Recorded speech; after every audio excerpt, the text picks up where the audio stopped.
Halo guys, kembali lagi bersama saya Azu di channel ini aja. Nah, kali ini mari kita lanjutkan alur cerita Legend of Star General dan part ke-88.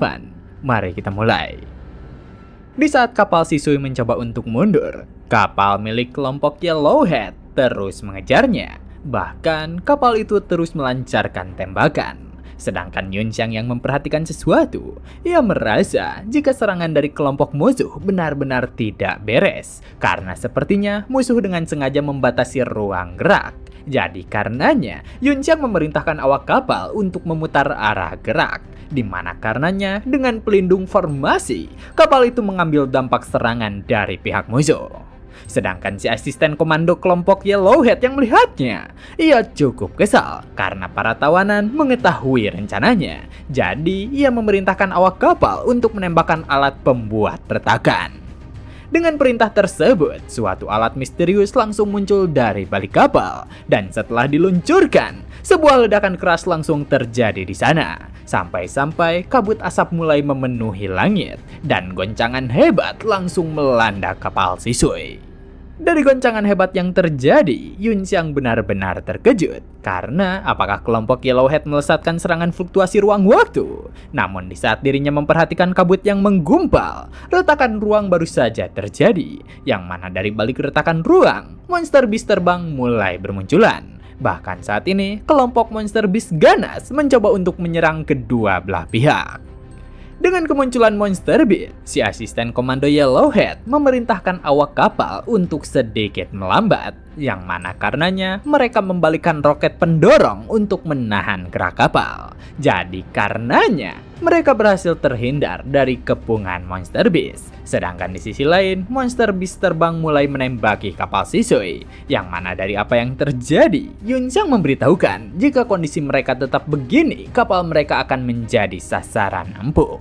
Jadi karenanya, Yunxiang memerintahkan awak kapal untuk menurunkan ketinggian, serta memerintahkan setiap orang untuk bersiap dalam pertarungan. Dengan instruksinya, kapal Shisui langsung menurunkan ketinggian, di mana setelah membuka pintu keluar, para prajurit Shisui telah bersiap dengan prototipe general mereka. Jadi karenanya, mereka mulai menghujani tembakan ke arah para monster. Sedangkan Songya yang sebelumnya masih ribut dengan Liu Ning, ia memberitahukan kepadanya jika saat ini bukan waktunya berdebat. Jadi karenanya, Songya berkata kepada Tuan Muda Yunxiang untuk memberi izin tempur terhadap skuadnya, di mana Yunxiang membalas untuk turun dan membantu pertarungan.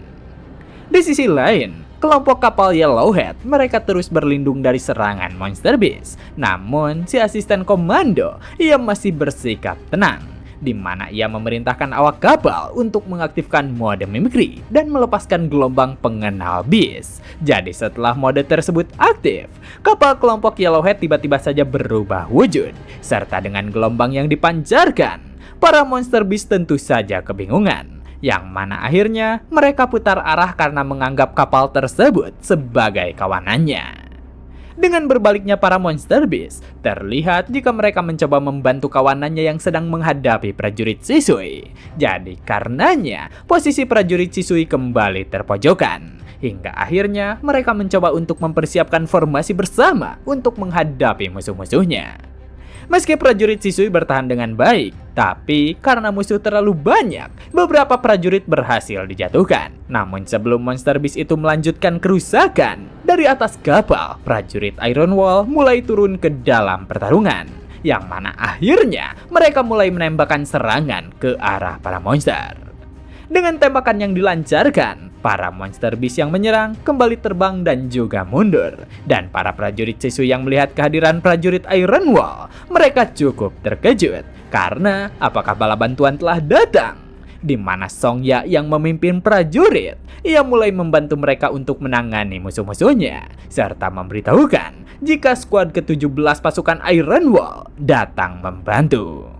Dengan pertempuran di berbagai sisi, retakan ruang yang sebelumnya muncul secara paksa malah mendatangkan monster beast lain ke dalam medan perang. Bahkan dengan penuh keganasan, mereka bersiap untuk menerobos prajurit. Jadi karenanya, para prajurit yang sedang bertahan mencoba untuk memaksimalkan fokusnya. Bahkan satu persatu dari mereka mulai mengganti senjata jarak jauh ke pedang dan perisai. Karena pertarungan jarak dekat benar-benar tak dapat dihindari.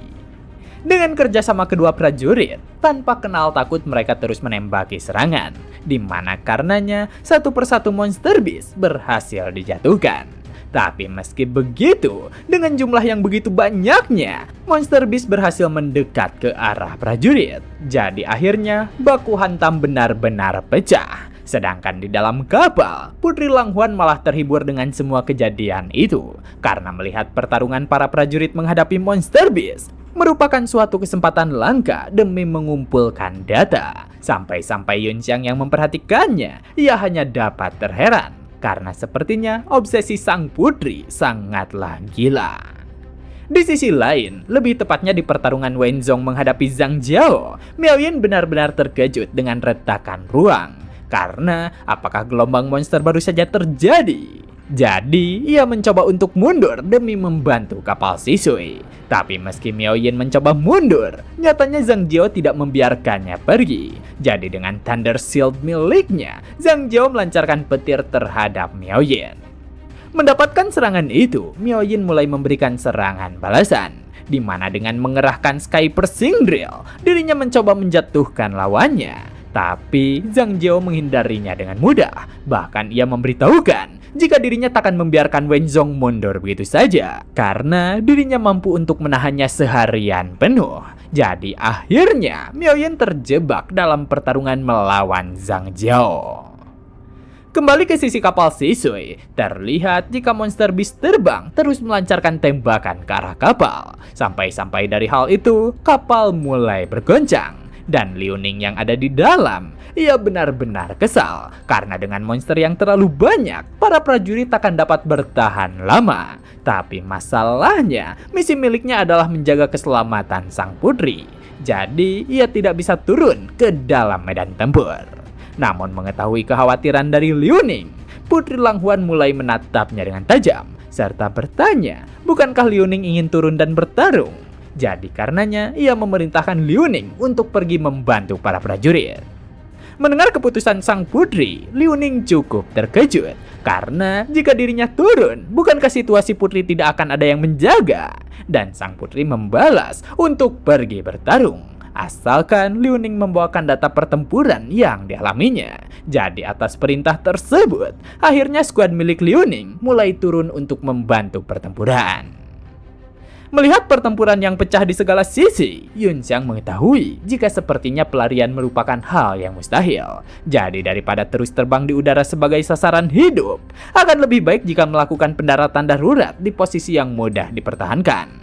Dan jika situasinya benar-benar terpaksa, Yunxiang juga masih memiliki teknik rahasia miliknya, di mana setelah meninggalkan kapal secara langsung, dirinya akan melempar semua orang ke dalam Secret Realm Star Terminal. Jadi karenanya, mereka semua bisa lenyap tanpa ketahuan.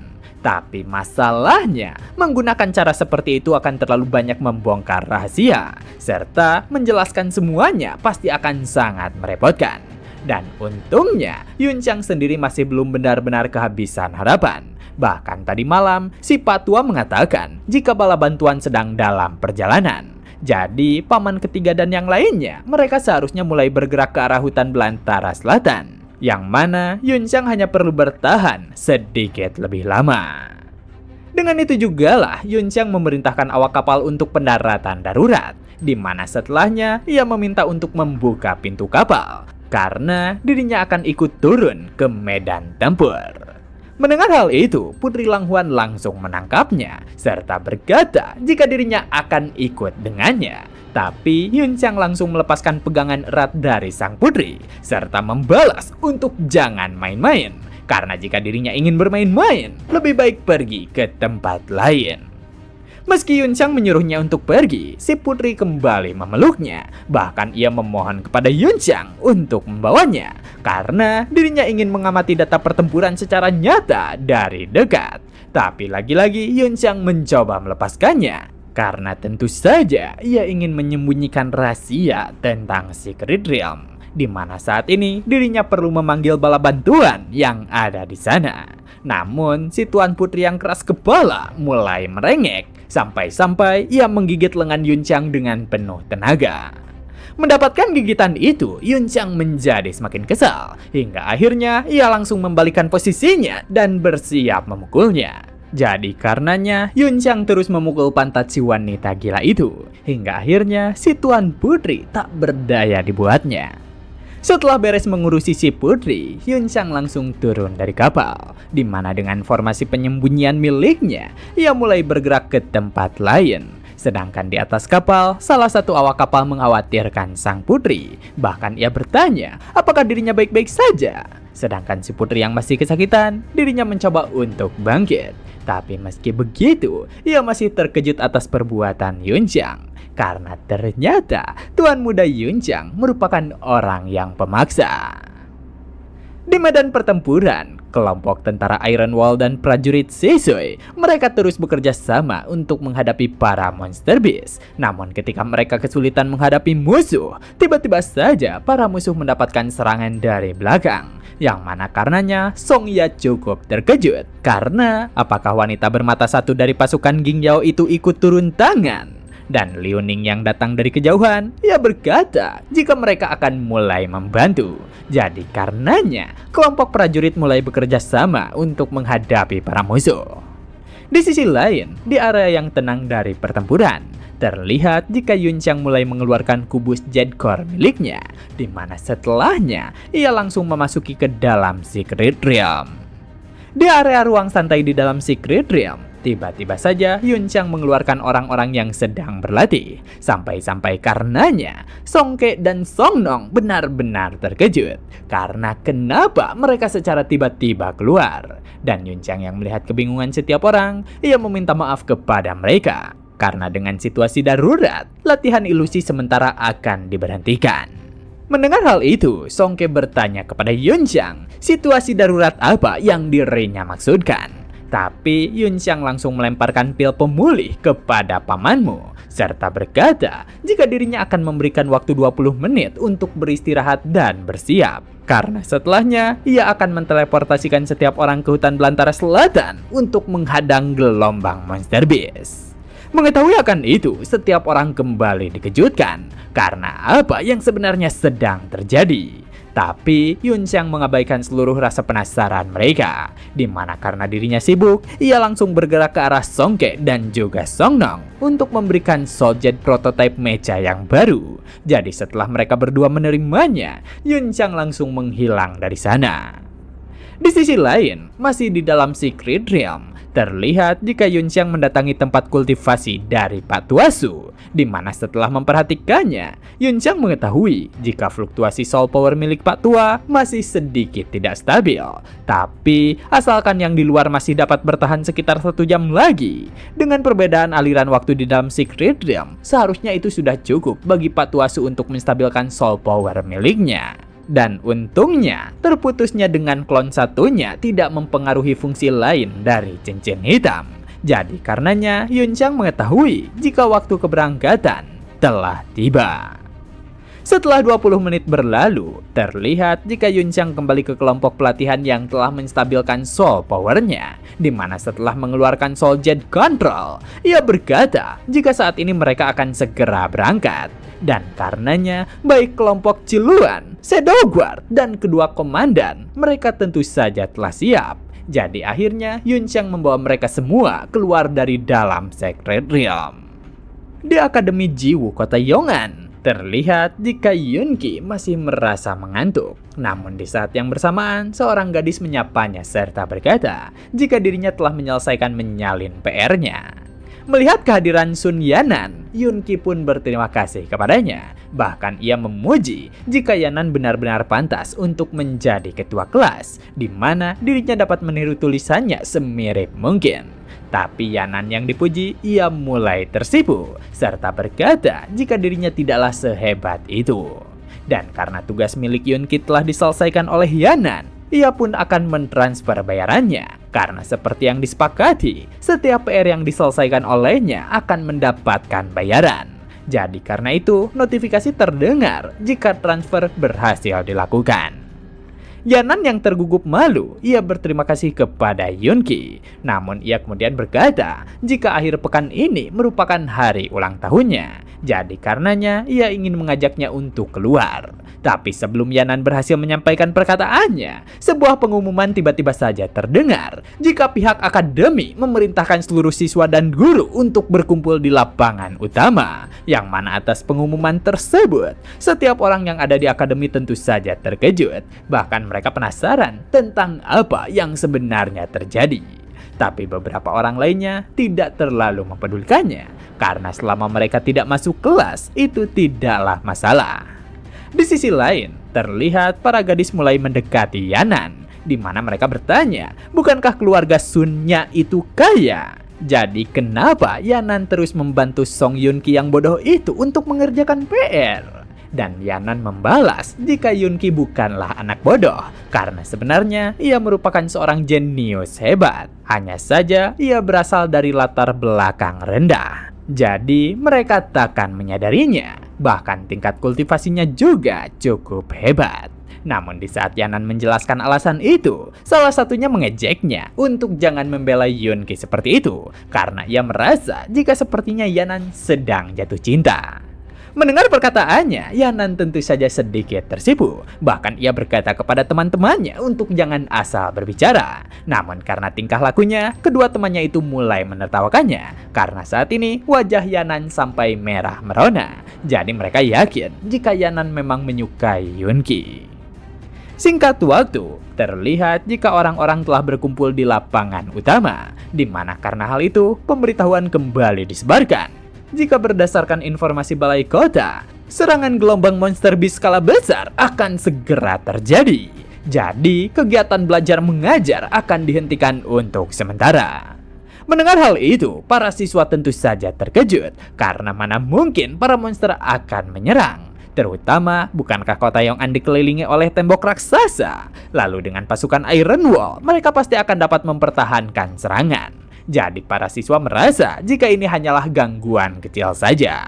Tapi melihat para siswa yang tidak terlalu peduli, sang penjaga kota yang memberitahukan informasi lanjut berkata, jika sekarang seisi kota telah memasuki prosedur siaga darurat dan persiapan sebelum perang. Jadi bagi siswa kelas 1 dan 2, mereka diminta untuk pulang dan berlindung di rumah. Sedangkan bagi semua guru, siswa kelas 3 dan anggota OSIS akan tetap tinggal di sekolah, di mana mereka akan membantu pasukan penjaga kota dalam persiapan sebelum perang. Mengetahui jika sang penjaga kota mengatakannya dengan serius, para siswa kembali terkejut. Karena apakah kota Yong'an berada pada status siaga darurat? Lalu apakah ini bukan candaan simulasi? Dan sang penjaga kota kembali mengulangi pemberitahuan jika berdasarkan informasi balai kota, kota Yong'an berada pada status siaga darurat.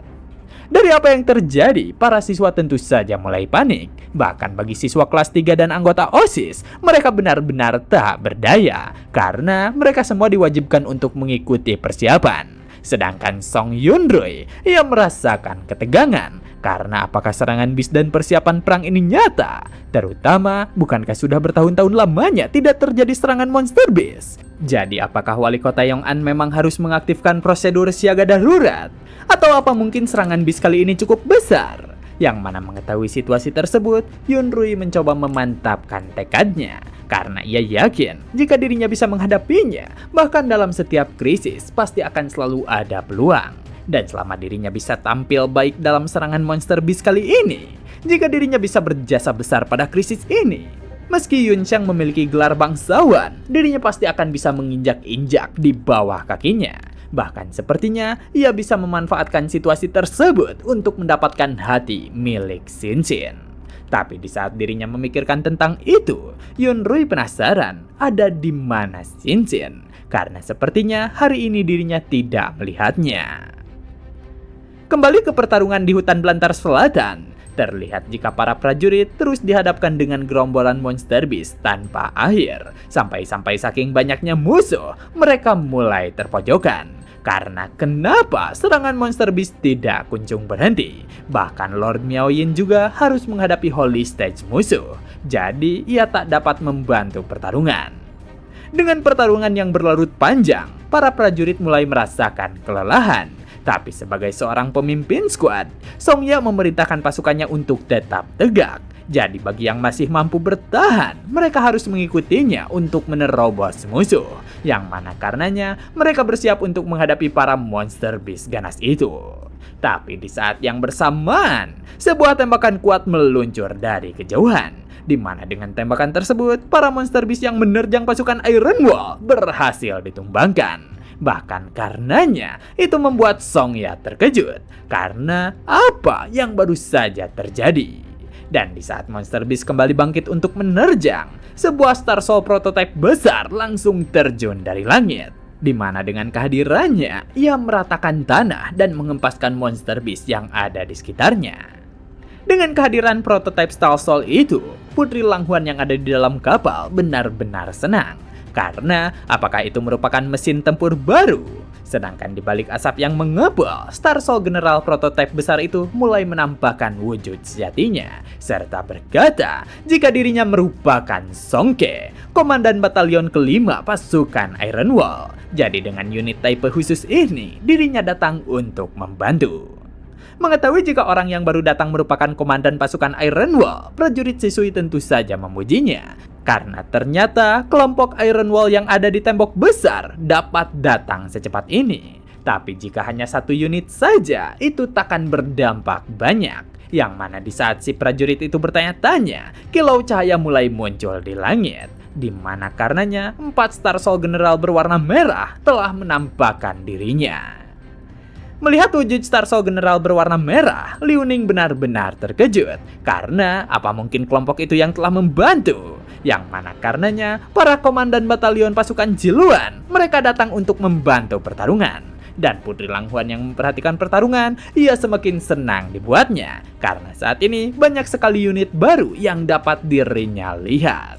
Sedangkan di sisi lain, di tebing yang berada cukup dekat dari pusat pertarungan, Song Nong yang telah berada dalam wujud prototipe, ia bergumam apakah mereka memang harus tampil mencolok seperti itu. Padahal jelas jika dirinya lah yang pertama kali turun tangan untuk membantu. Dan Song Yunjin yang ada di sampingnya, ia hanya dapat menutup wajahnya. Karena ia merasa jika tindakan dari kelompok Ciluan miliknya sedikit memalukan. Kembali ke pertarungan di hutan belantara selatan, terlihat jika kedatangan pasukan Ciluan dan Songke, mereka dapat mendorong mundur serangan Monster Beast. Di mana dengan pertarungan tersebut, Songke tersenyum senang. Karena dirinya dapat merasakan pertarungan nyata menghadapi Monster Beast. Di saat Songke beraksi, Putri Langhuan yang memperhatikan dari kapal, ia semakin terhibur. Karena ternyata prototipe tipe berat bisa menahan beberapa serangan sekaligus. Bahkan daya serangnya jauh lebih tinggi dari mesin biasa. Tapi di saat yang bersamaan, Song Nong meminta sahabatnya itu untuk segera menggunakan jurus ciptaannya. Karena bukankah dirinya telah mempersiapkan teknik yang dikembangkan saat latihan? Jadi dari permintaan sahabatnya, Songke kembali teringat jika dirinya ingin mencobanya secara langsung. Yang mana setelah ia mempersiapkan kedua senjatanya, dirinya mulai berputar dengan hebat. Sampai-sampai sebuah angin dahsyat mulai mengitari medan perang. Melihat angin dahsyat yang muncul, setiap orang yang ada di medan perang tentu saja terkejut. Bahkan Liu Ning yang berada di dekat sana, ia tak dapat menyembunyikan kekagumannya. Karena teknik milik Komandan Songke benar-benar hebat. Dan saat dipadukan dengan mesin berat, itu bisa menghasilkan kekuatan sehebat ini. Sedangkan Songke yang telah membersihkan sebagian besar monster, ia mulai besar kepala. Karena seharusnya para pecundang itu mulai mengetahui jika si kakek ini cukuplah hebat. Di saat yang bersamaan, Song Nong yang ada di kejauhan, ia memberitahukan saudaranya untuk berhati-hati. Karena ada sesuatu yang datang dari arah belakang. Yang mana dari pemberitahuan itu, Monster Beast Kelabang bersiap untuk menyerangnya. Tapi syukurnya, salah satu komandan Ciluan berhasil datang untuk membantu. Di mana dengan senjata beratnya, ia menghempaskan Monster Beast tersebut.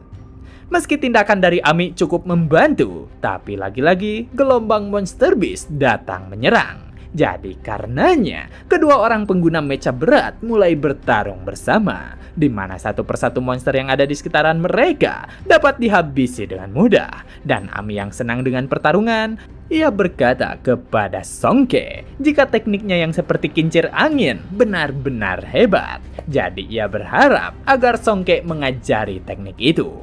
Sedangkan di sisi lain, para komandan Ciluan terus melancarkan serangannya ke arah Monster Beast, di mana meski para Beast berhasil dikalahkan, mereka terus menerjang untuk menerobos pertahanan, yang mana akhirnya beberapa penyerang jarak jauh harus mengganti senjata ke jarak dekat.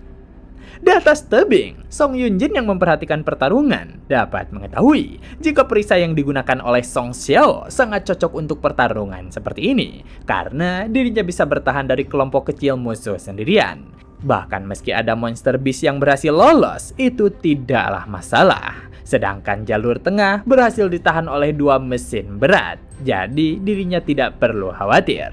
Tapi masalahnya, Shen Ying yang merupakan pengguna pedang terbang dan Baisu yang menggunakan tipe pengebom berada pada situasi yang menyulitkan. Jadi dengan mereka yang diserang oleh monster jarak dekat, takkan bisa memanfaatkan keunggulan jarak jauhnya. Yang mana atas perhitungan tersebut, Song Yunjin meminta Jenderal Song Nong untuk memberikan dukungan tembakan ke arah mereka berdua. Dengan permintaannya, Song Nong mulai mempersiapkan senjata jarak jauhnya, di mana dengan lesatan tembakan, ia berhasil mengenai musuh tepat sasaran. Yang mana atas bantuan tersebut, baik Shen Ying dan Baisu merasa cukup lega, karena akhirnya mereka dapat terhindar dari bencana. Tapi meski pertarungan dapat kembali terjaga, Yunjin mengetahui jika situasi darurat seperti ini tidak bisa terus digunakan, di mana mereka tidak bisa membiarkan para prajurit untuk bertarung secara terpisah. Jadi akhirnya ia mulai membuat pergerakan. Di dalam kapal Shisui, para awak kapal memberitahukan Tuan Putri jika mesin merah yang ada di atas tebing mengirimkan permintaan komunikasi. Yang mana setelah Tuan Putri mengizinkannya, Yunjin mulai memperkenalkan diri jika dirinya merupakan panglima tertinggi tentara Ciluan. Jadi, ia memohon hak komando sementara atas pertarungan ini. Mendengar permintaan itu, sang putri tentu saja penasaran, apa mungkin Song Yunjin memiliki suatu hubungan dengan Yunxiang. Dan karena hal itu, sang putri pun terpikirkan akan sesuatu, yang mana akhirnya ia mulai menyambut Yunjin dengan sopan, serta memperkenalkan diri jika dirinya merupakan putri Langhuan dari kerajaan Shisui. Dan sekarang dirinya mewakili pihak Shisui untuk menyetujui permintaannya. Jadi karenanya, ia memberikan hak komando sementara atas seluruh prajurit Shisui yang terlibat dalam pertempuran, di mana ia berharap agar Yunjin dapat membawakan kemenangan serta selalu diberkahi keberuntungan. Dengan izin yang diberikan, Yunjin berterima kasih kepadanya, di mana setelahnya ia mulai mematikan komunikasi. Sedangkan sang putri yang ada di sana, ia cukup tertarik kepada Song Yunjin. Jadi karenanya ia ingin melihat seberapa besar kekuatan yang bisa dikeluarkan oleh mesin baru itu di bawah komandonya. Setelah Yunjin mendapatkan izin, ia mulai menghubungkan komunikasi kepada para unit, di mana sebagai panglima tertinggi tentara Ciluan, dirinya telah mendapatkan hak komando sementara. Jadi karenanya, ia meminta seluruh pasukan sekutu untuk bekerja sama di bawah perintahnya. Di sisi lain, tidak jauh dari zona pertempuran, terlihat jika Yunxiang yang bersama kelompok Shadow Guard sedang bersembunyi menggunakan jubah penyembunyian. Di mana ketika melihat instruksi dari Yunjin, Yunxiang tentu saja cukup kagum karena kakaknya itu tidaklah mengecewakan. Karena sejak dirinya masuk ke dalam medan perang, ia langsung menunjukkan kemampuan kepemimpinan yang luar biasa. Jadi karena Yunjin telah bertindak, Yunxiang mengajak para Shadow Guard untuk mulai bergerak. Tentu saja, Yunxiang cukup penasaran dengan teknologi penyamaran seperti apa yang digunakan oleh kelompok Yellowhead. Sampai-sampai mereka tidak diserang oleh para monster beast. Jadi ia yakin jika kelompok Yellowhead tidak sesederhana yang terlihat. Di mana tujuan utama Yunxiang mengajak kelompok Shadow Guard adalah menyerbu markas musuh. Sedangkan urusan garis depan, ia akan serahkan kepada Yunjin sepenuhnya. Dan begitulah part kali ini telah selesai. Jangan lupa like jika kalian suka dengan konten yang kami bawakan. Serta terima kasih banyak kepada kalian semua yang telah menonton video kali ini. Saya Azu dan sampai jumpa kembali di video berikutnya.